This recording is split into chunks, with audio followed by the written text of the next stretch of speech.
Guruve Gaurachandraya Radhikaya Tadare Krishnaya Krishna Bhaktaya Tada Bhaktaya Namo Namaha Vanchakalpatrubhyascha Kripa Sindhuvevacha Patitanam Pavanebhyo Vaishnavebhyo Namo Namaha Jaya Shri Krishna Chaitanya Prabhu Nityananda Shri Advaita Gadadhara Shivasari Gaura Bhaktavinda Hare Krishna, Krishna Krishna, Hare Hare, Hare Rama, Rama Rama, Hare Hare.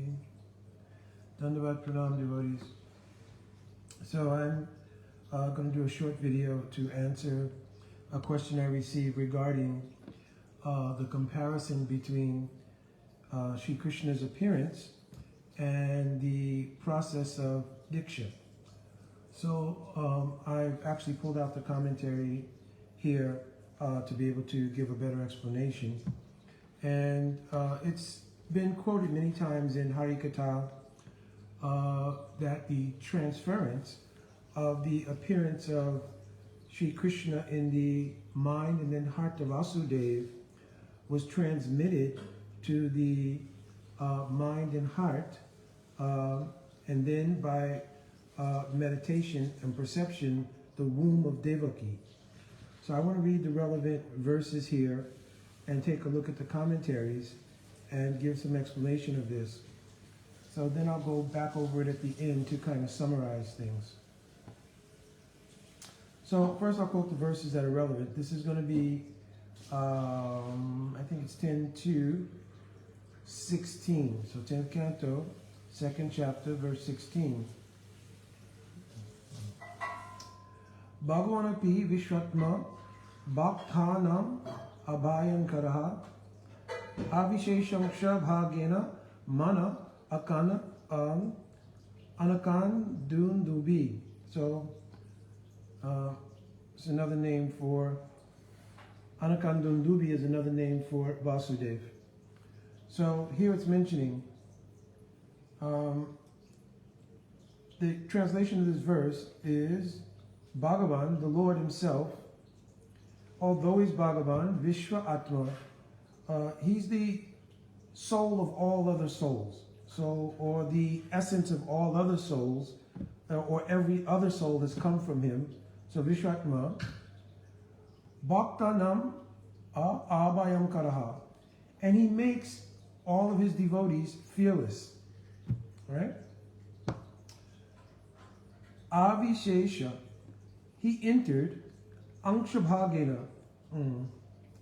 Anksha Bhagena, here different meanings are given. But here Amsa Bhagena means he entered along with all of his Anksas. So here it refers to the form of Bhagavan, who is Swayam Bhagavan, means Adipurush Bhagavan, Vasudeva. That all the other Anksas, Narasingha, all other Amsas are in the Avatari, Sri Vasudeva, who appeared in the mind and then heart of Vasudeva. So here it mentions that this appearance, if you follow the sort of chain of events that happens, is of course, I'm not going back to the beginning of the story, but Devaki gives birth to 6 children prior to this, and those 6 children are killed by Kamsa, who of course is the reincarnation of Kalanemi. And the backstory, of course, is that those 6 children originally offended Brahmaji. They took birth in the dynasty of Hiranyakasipu. They did austerities unknown to Hiranyakasipu, behind the back of Hiranyakasipu, for which they were cursed to be killed by their own father, who was Kalanemi, in the next incarnation, so to speak, or iteration, who that Kalanemi became Kamsa. So those 6 sons, different descriptions have been given of them. The backstory is what I just told, but Sri Vallabhacharya, in his Sambhondini commentary, he describes that they represent the 5 senses in the mind, and being brought under the control of Bhagavan by being killed. Because there's also the later description that the sons were not actually killed, but they were taken and they were placed in Patala.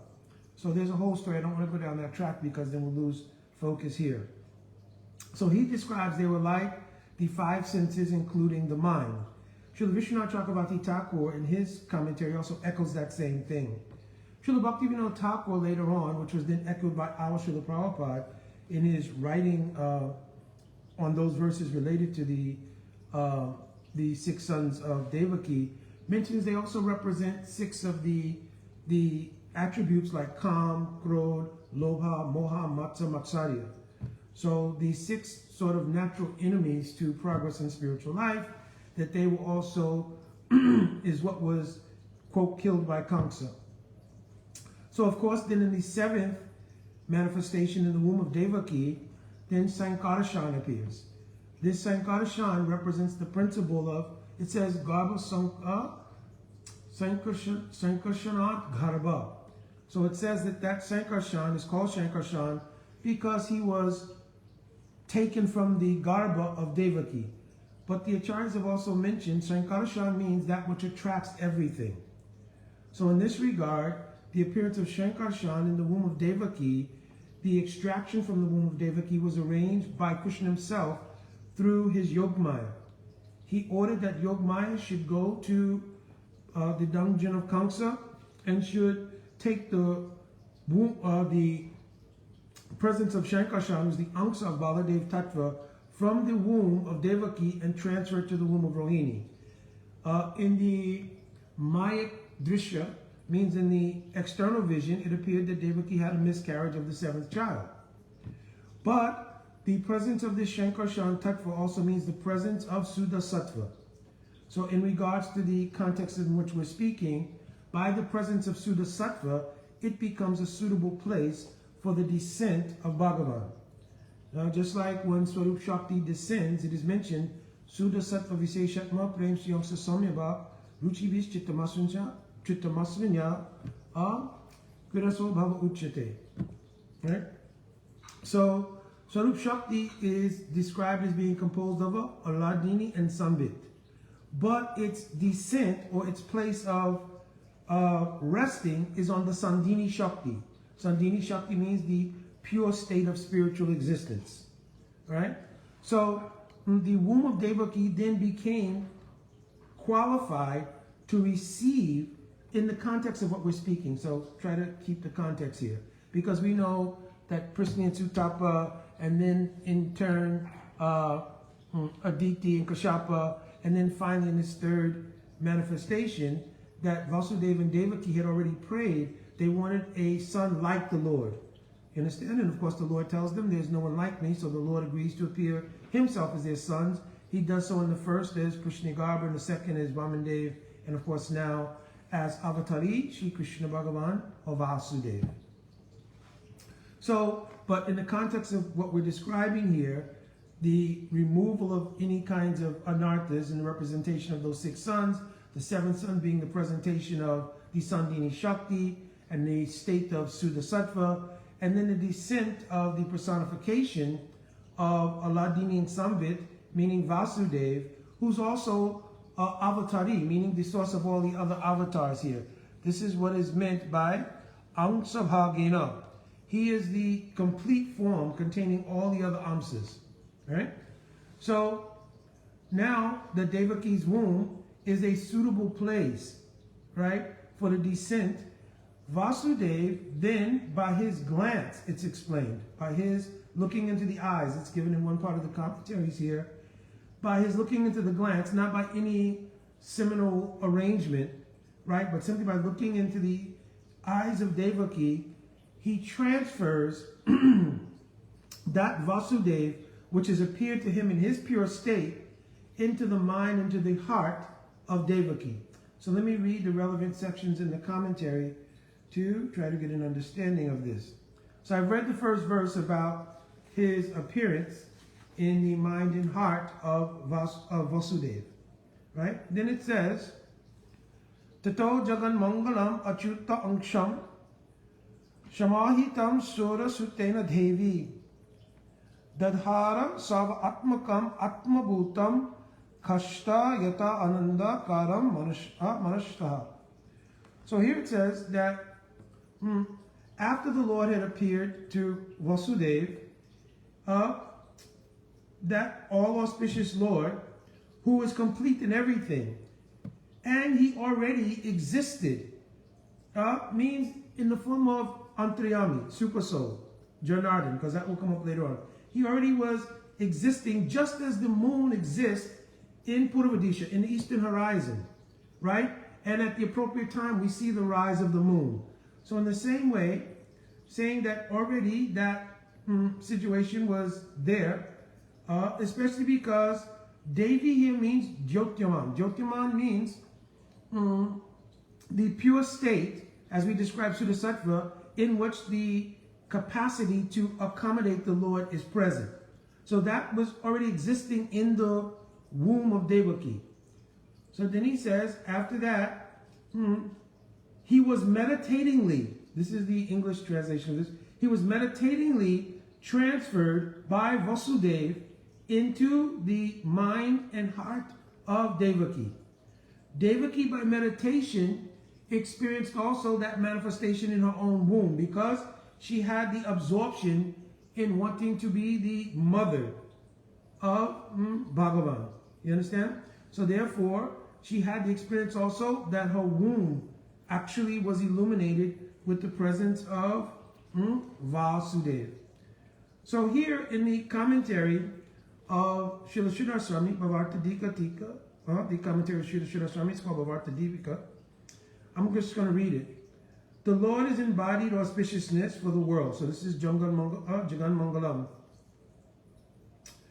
His aspect beginning with Aishwarya, they have no decline. So he's also called Achyuta. This is one that means the word Achyuta, that which never declines, right? Or which is infallible, right?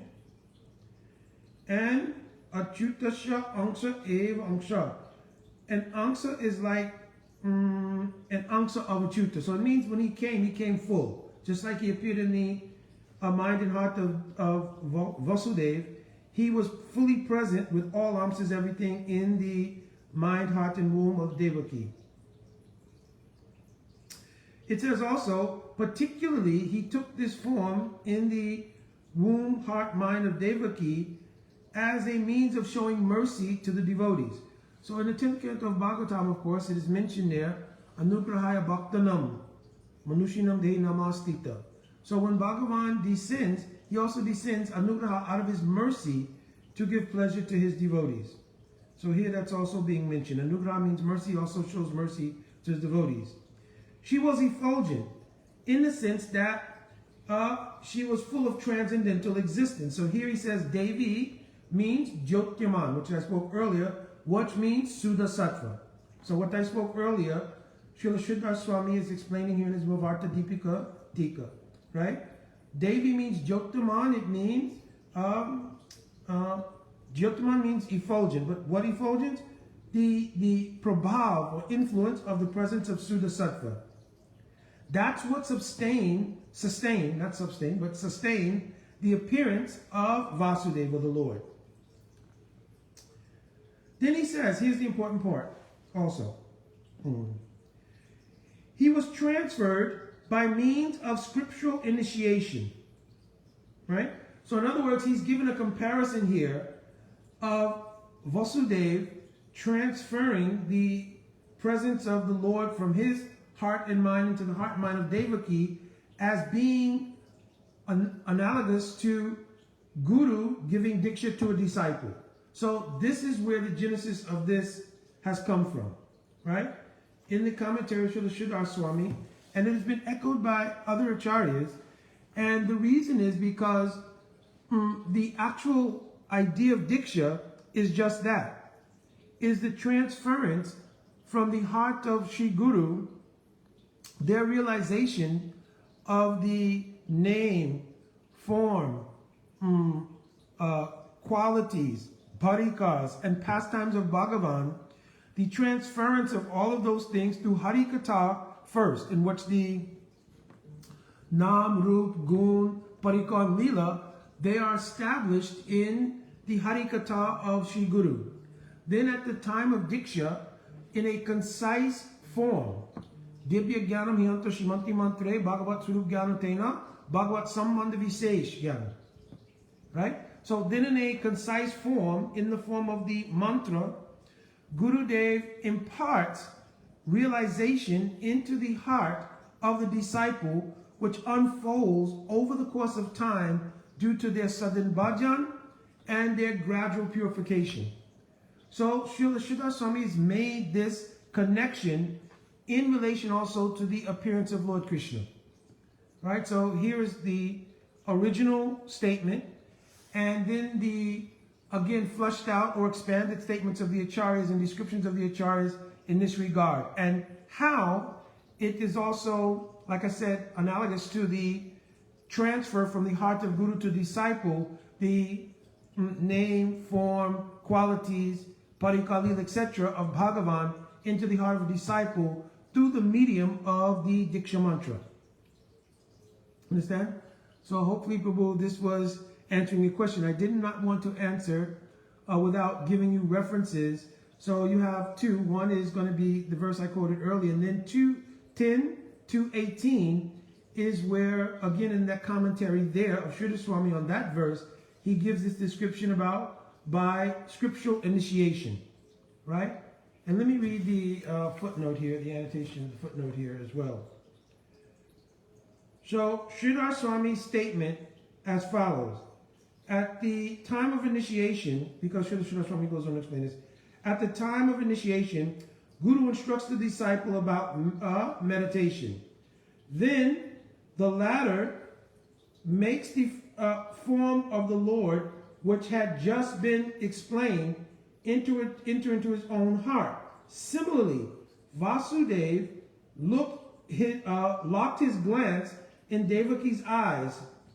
Hari was passing over to Devaki, appeared in her womb through sight. So this is the statements of Sridhar Swami, means the original commentator on Srimad Bhagavatam.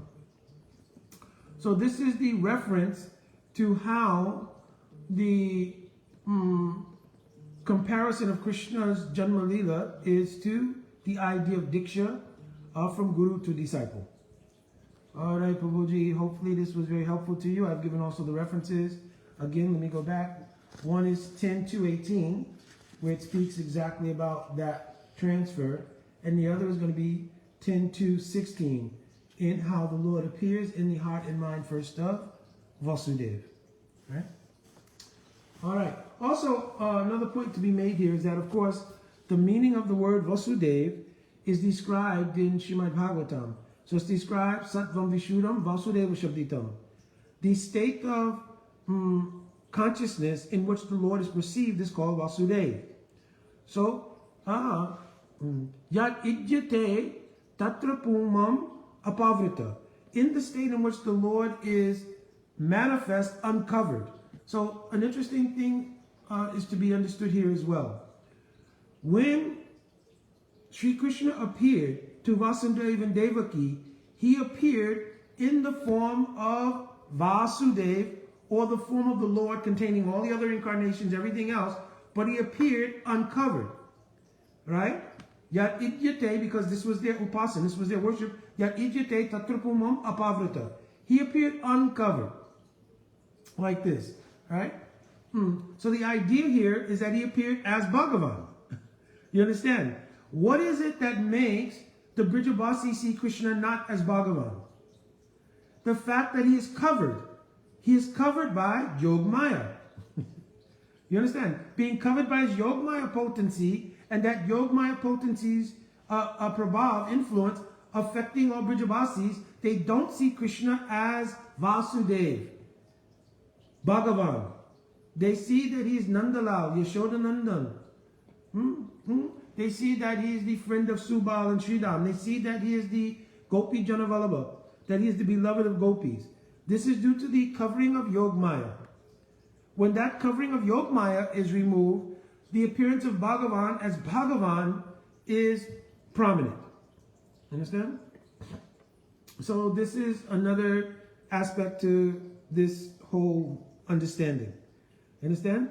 Therefore, when Jiva Goswami Pad is described in Gopal Champu, when Devaki, I spoke this on Janmashtami Katha as well, so I'm just repeating here, that when Devaki decided, because here's the sequence. First, during the pregnancy of Devaki, the effulgence of Bhagavan was perceived even by the Devatas who came to the dungeon of Kamsa and offered so many stav and stuti, so many prayers. Then upon the appearance of Vasudev Krishna, right, Bhagavan, Vasudev first offers a whole series of stav and stuti. Afterward, Devaki herself offers so much stav and stuti. Only after some time, Devaki then says, "Oh my Lord, can you hide this opulent form of yours and become like a small child so that I can hide you to protect you from Kamsa?" So now, as I mentioned on Janmashtami Katha, think about the psychology which must be involved here. How would it be possible, under the extreme stress and duress, that Kamsa was going to perform the same atrocity that he had performed previously 6 times, that now he was going to perform that same thing by killing the male child that you had just had manifest? But this was not a child that manifested to you, but it was Bhagavan equipped with all weaponry and everything else. So now, where in the psychology of Devaki would it have come to bear that Bhagavan, who's God, who has come with all weapons and everything, he should not be Bhagavan here, who's fully capable of killing Kamsa, by the way, but he should transfer into a small child, and that Devaki will give him protection by hiding him. So think about this. Just take 1 second and digest this. So here, it is clearly understood that Vasudev, which is uncovered in the state of pure existence, right? We mentioned already, Sattvam Vishuddham Vasudeva Sabditam, Yat Idjate Tatrapumam Apavrita, that very Vasudev who appeared there was now suddenly, an inspiration is in the heart of Devaki, that he should be covered like and become a small child so she can give him protection. So now, it is a natural feeling in the heart of those who have Vatsalya Bhav. There are 4 characteristics of Vatsalya Bhav. Palan means to offer protection. Poshan means to nourish. Tandabatsana, it means to have the parental right to chastise your child for their welfare. And Sanka Amangala, it means a constant fear and worry about the welfare of your child. These are 4 of the natural anubhavs of Vatsalya praying. Now, Bhagavan had appeared before Vasudeva and Devaki. But Devaki's inspiration has come, please become like a small child. From where and how has this idea come, especially given the circumstances? So there's one statement also is there. Nandabaraya Dvinami Yashoda Devaki. Nandabaraya Dvinami Yashoda Devaki. The wife of Nanda Maharaj has 2 names, Yashoda and Devaki. Why? Because Yashoda means, Yash means fame, Da means to give. She has given the fame of motherhood to Devaki. How? Because when Sri Krishna appeared in Braj, he appeared directly from the womb of Mother Yashoda. You understand? So many verses have quoted to prove this. Right? What is this? Nandastu Atmajo Utpane Jattalado. This verse is also there. Jayati Deadikam Janmana Braja. Nomijate Vapuse Pasupankajaya. So many verses have declared clearly that Krishna was born in Braj. So when Krishna appeared from the womb of Mother Yashoda in the Garbhagriha there in Nandagan, at that time the wife of the elder brother of Nanda Maharaj, her name is Sunanda, she came out and revealed. She had seen the birth. Oh, baby child, boy is born. She came to tell all others. You understand? Not only that, but also it's mentioned that Nanda Maharaj, he called Ahuyam Avipra Vedagyanam Swashti Ayanam Jatta Karma Atmasya that he called that the Brahmins should come and they should recite auspicious Vedic mantras, including Swasti Vachan. Also, they should prepare for the Jata Karma. It means the cutting of the umbilical cord. Prior to the cutting of the umbilical cord, normally the father will take a little bit of ghee and place on the mouth of the child prior to the cutting of the umbilical cord. This is called Jata Karma, Samskar. Understand? So, here, it's proven that Krishna had taken literal birth from the womb of Mother Yashoda, transcendentally.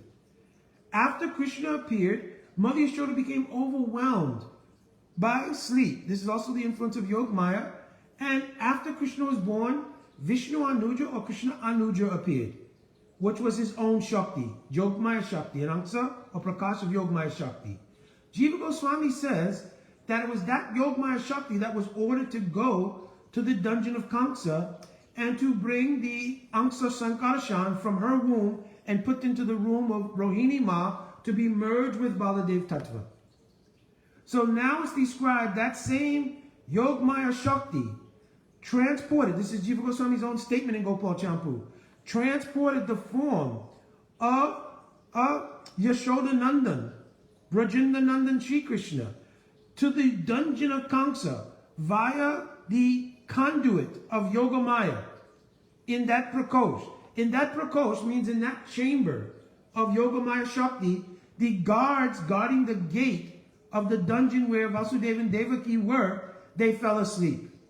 I've told this many times before, you cannot fathom that the power of Kamsa, the only person Kamsa really feared was Jarasandha, that's why he married Jarasandha's daughters, Asti and Prapti, that Kamsa, who's given an order, you should be vigilant that whenever a child is born to Vasudeva and Devaki, you must alert me immediately.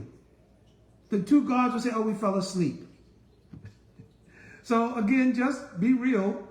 Do you think that would happen? No. So therefore, the influence of Yoga Maya, it's clearly written also in Shastra, by the influence of Yoga Maya, they fell asleep. Here the meaning is that in the Prakash, in the Prakosh of Yoga Maya, they were not privy to that. So they were asleep to that Prakosh. You understand? There's another way to understand this. So now, in that Prakosh, Virjendra Nandan Krishna appears in the dungeon. And Yashoda, the giving the darshan of Virjendra Nandan Sri Krishna to Devaki, she becomes inspired to then request, oh, become like my son. If you read the Brihad Vaishnav Toshni and many other commentaries, it just mentions that form of Vasudev, Narayan, that was there, because Vasudev means sometimes Krishna is two-handed, sometimes four-handed. So it mentions there that form transferred into a baby, Atma Maya, by his own Atma Maya. But Jiva Goswami has elaborated on what that means. How did he become a small baby? The form of Virjendra Nandan Krishna comes to the dungeon and subsumes or takes that form of Vasudeva, Narayan, into his own being. And then, of course, he immediately requests to Vasudeva, whose chains have been removed by Yog Maya Shakti, to take him immediately back to Braj. You understand? And then, of course, when Vasudeva takes him back to Braj, right, already the feature of Sankarshan and Anantasej are in Braj, and that Anantasej appears and guides Vasudeva while he's walking through this rainstorm. And then when he arrives at the Garbhagriha, right? Because first you will think that there are so many Brijabasis around. So why did they not see Vasudeva come to bring this boy and place him there? Because this is all within the Prakosh of Yoga Maya. So Brijabasis also are not seeing. So he enters the Garbhagriha and he places the child down. Many of our acharyas have commented that form of Vasudeva in Mathura was carried in the form of a baby to Braj and then merged with the Virjendra Nandan Sri Krishna. This is also completely okay. But what Jiva Goswami Prabhupada has described actually fills in many theological considerations. One is that by giving darshan to Devaki in the form of Virjendra Nandan, she could inspire in a situation which would not call for it, the mood of Vatsalya praying. She has some indication in her desire because she asked for Bhagavan to become her son. But if Bhagavan appears as Bhagavan, right? Because he says, now I fulfilled your desire. I've come to you 3 times in the form of Bhagavan. Prithvi, Garba, Vamandev, and now as Vasudev. And under the circumstances that you're in, I've come to grant fearlessness, as I told earlier in the verse here.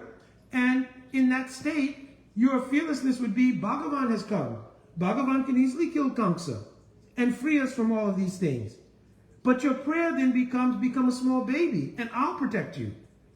So the archetype of all Vatsalya praying, I'm not speaking about the Rasa Vichar of the position of Narasimhadev, because it's mentioned that the emblem of Vatsalya Prem is Narasimhadev among the incarnations. That's a different thing. What I'm speaking here is that the archetype of the highest quality of motherhood is expressed in Yashodamai. You understand? She gives fame of motherhood to all others, including those who want to have the mood of Vatsalya Prem. So that was also expressed in the Damodar Bandhan Leela. When all of the other elderly Brijavasi ladies who have Vatsalya Prem, it was completely solidified in them giving their own ropes, etc. to Yashoda to add to hers to bind Krishna. In this way, their mood and heart also became tadatmik with that of Yashoda. Much in the same way, all of the gopis' hearts became tadatmik with Radhika just prior to Gopi Geet, right? When they found her in a condition of deep separation after Krishna had left her, right? During their Van Vihar, right? So, in the same way, Yashoda is given fame of motherhood to Devaki. By that darshan, Devaki has the mood, oh, become like my son. So then, on the basis of that feeling transferring into her heart, then Krishna appears there, right? And subsumes the form of Vasudeva, who's present there. It is that very form of Vasudeva that he will use to kill the demons. So all the demons, the Putana, etc., they're all killed by this form of Vasudeva, who was taken into the form of Sri Krishna. My Gurudev told the other day, Krishna doesn't know how to kill anybody. Krishna is so charmed and so always absorbed in the bliss of the Braj praying that he does not know how to do anything like killing people and so forth and so on. But that's accomplished by the form of Vasudeva, which is present within Krishna as his own Angsa. You understand? So this is the secret of the appearance of Krishna both in Braj and in Mathura to Vasudeva and Devaki. So I went a little longer than I expected. I had some other things to attend to, but hopefully, Prabhuji, this answered your question. There was another question written in, and I also observed something yesterday, but I decided not to speak on it. I've spoken on it before. I don't think, in light of what we're speaking about here, that it's worthwhile discussion. I'll just give you the outline of it. There is still a perpetuation of an opposidantic idea of the jivas falling from the spiritual world. And there's someone who is, I guess, you know, in some ways highly respected in many ways in the Vaishnava community. I don't want to say, you know, absolutely by everyone, etc., but obviously there are a number of people who have regard. And therefore, that person's ideas and presentations have sway a lot. And for those devotees who are not theologically or siddhantically steeped, then through intellectual, you know, jargon, etc., the presentation regarding this has found some resonance in those devotees who are not theologically or siddhantically steeped so much, and it is problematic in some ways. And again, the greater part of the problem with that particular individual and the presentation of this opposidantic idea is that not only do they hold sway based on, you know, how they're perceived in the certain circles of Vaishnavism, but also because they sort of attach to that opposidantic idea that anyone who does not accept it is somehow unfaithful and has deviated from the true teachings of our Srila Prabhupada. That is an extremely dangerous sort of conflation. You understand? I didn't want to speak on it here, but that's a very dangerous conflation. That because someone does not accept, especially how grossly opposidantic the idea is, but that they don't accept many of your conjectured analysis of the Sastric statements, because if you look in any of the tikas or commentaries, nobody is given an explanation as this person gave. And our basis of giving any kind of explanation, as I did today, is to go and look in the commentaries of the Acharyas and speak from the basis of Guru Sadhu Sastra. Nobody's given an explanation as this person gave to try to give credence or justification to their perspective on this apasidantic idea. So because of its danger in giving people a idea that people who don't resonate with that idea are somehow or another off base. I mean, there's been words used like foolish, unintelligent, and of course most damaging and most dangerous is the aparad innuendo that they have deviated from the teachings of Srila Prabhupada and are unfaithful to Srila Prabhupada. So the pain of thinking of how many stalwart, thousands of stalwart followers and disciples of Srila Prabhupada don't accept this apasidantic idea, and to present to maybe more innocent or maybe not as steeped devotees or aspirants this apasidantic idea and then conflate it with not accepting it is concomitant to not accepting Srila Prabhupada is extremely dangerous. And actually borderline, if not actual aparad. Because you had very stalwart Vaishnavas like Srila Gaur Govind Maharaj, Srila Bhakti Swarup Damodar Maharaj, just many stalwart devotees, right? And I'm not mentioning those who are now currently also very much, if you're hearing the Harikatha, know that they don't accept this idea. And contrary to the statement also of this person, they're not just outside the institutional framework, so to speak, of our ISKCON society. They are both within the ISKCON society, outside the ISKCON society, because ultimately it's a matter of theological actualities. So it's not a matter of institution or sectarian considerations. It's a matter of if this Siddhanta or not. And there's nowhere, I gave the argument before that anything that we accept the Siddhanta, it has to have its presence established in Srimad Bhagavatam. Srila Jiva Goswami wrote the entire Sandarbhas, which are the Siddhantic fortress around which he protects the teachings of Mahaprabhu given to Rup Sanat and other Goswamis. He protected it by the wall of Siddhanta of those Sandarbhas. And they are all based on Srimad Bhagavatam. So there should be something in Srimad Bhagavatam besides the two allegorical verses this person quotes. And what's really so amazing is that in the verses the person quotes to try to give credence to this idea, just 2 verses or 3 verses later, both Srila Prabhupada and the person in context of the verses being spoken declare them to be allegorical statements. They're not a history. They're an allegory to explain a particular ontological reality about the Atman. The story I'm speaking about is the narration by Nar to King Prachinabhati. So he gives the whole story of Puranjan. And in the course of that story, then, in the next life, Puranjan becomes a woman, etc., etc. And in the context of that, he is describing an ontological reality of the soul through an allegorical story. It is not a history of the jiva. And to twist and turn through academic, I don't want to say the word, through academic jugglery, I'll use that word to be more polite, right? To then declare that somehow or another, this is the real finding in Bhagavatam of the proof that we fell from a relationship with Krishna in the spiritual world, which there's unlimited Siddhantic evidence that this is not possible. So unlimited. You understand? So if you can find 2 verses which declare this to be so, and they're allegorical, not historical, and then to have our Srila Prabhupada in the 7th canto, 1st chapter, verse 35, declare conclusively, that unless there's something to be done on behalf of the Lord, it is a fact that no one falls from Vaikuntha. So to speak directly in the face of such a conclusive statement, your conjecture about it I really don't understand it. I don't know if it is the result of some Vaishnava aparad previously committed. I don't know what is the genesis of how you could come to that state. I don't.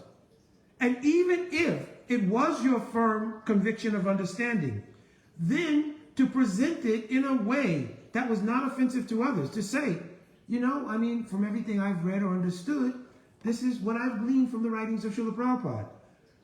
Opposidantic or not, it becomes then your personal realization. It becomes your personal realization.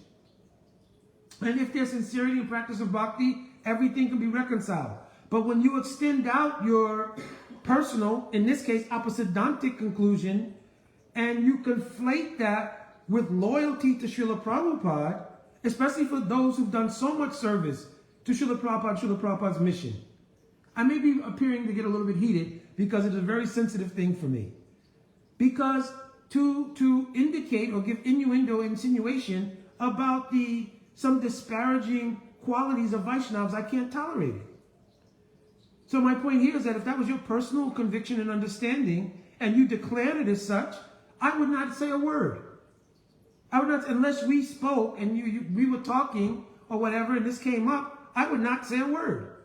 But when you conflate it with loyalty to Srila Prabhupada, and that those who don't accept this opposidantic conclusion are not faithful to Prabhupada, and are unintelligent, uninformed, to me it becomes pratishta asta drasta swapacha ramani ridimenatet.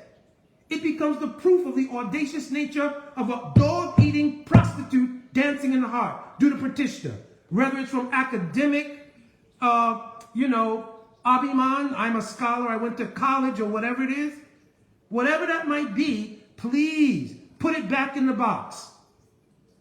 Put it back in the box. I don't get very animated about many things, but I cannot tolerate Vaishnava aparad, and nor should anyone else.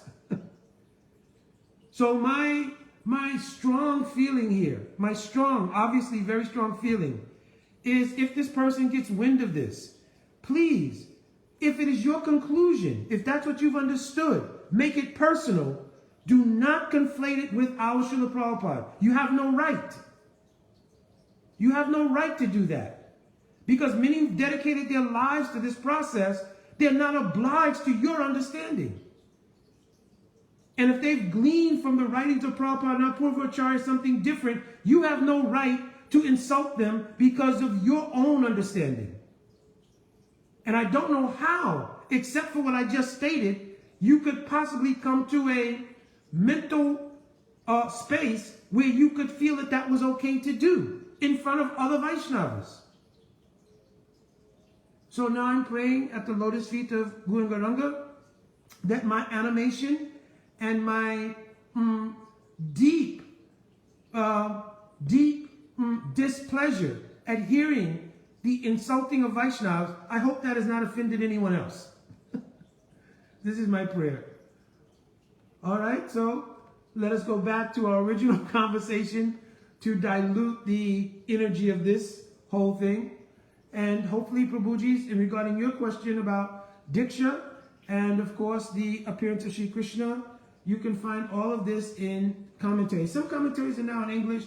Others are not really fully manifest in English yet. But there's enough for you to research and find according to the verses that I've given you. If nothing else, you can look into Artha Darshini Tika of Srila Vishwanath Chakravarti Thakur Pad on those two verses that I quoted earlier. And he's giving his explanation also. And you will see the similar thing. All right. My Dandavat Pranam, all devotees and deities.